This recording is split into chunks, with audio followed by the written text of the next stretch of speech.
এই ধোঁয়াটা দেখে কি মনে হচ্ছে?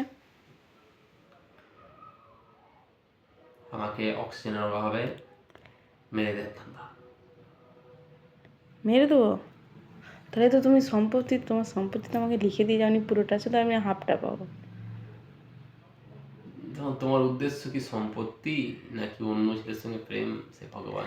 এই সম্পত্তি নিয়ে না আমি তার সঙ্গে যাবো, নাহলে আমি খালি হতে গেলে তো শুভ আমাকে ঝাড়া দিতে। সেটা তোমাদের উদ্দেশ্য, তোমরা জানবে, আমি কি করে জানবো? কিন্তু এইটা শিওর যে হয় জাদু টাদু কিছু করতেছো, কালা জাদু, সাদা জাদু।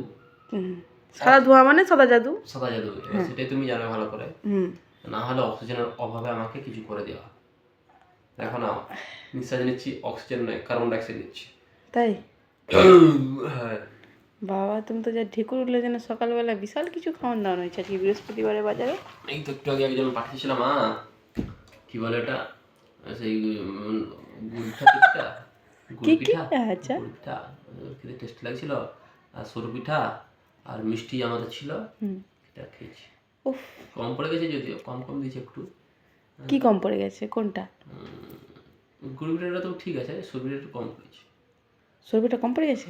2-4টা হলে আর ভালো, তো একটু পেটটা ভরতে আর কি। আচ্ছা।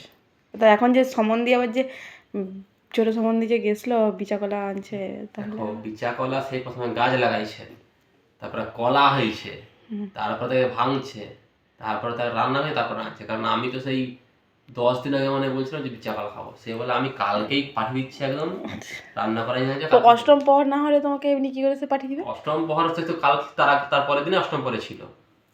আমি যখনই যাই সে অষ্টম পরেই থাকে, কিন্তু বিচা কলা অষ্টম পর সেবারে গেছিল ঘাটাল।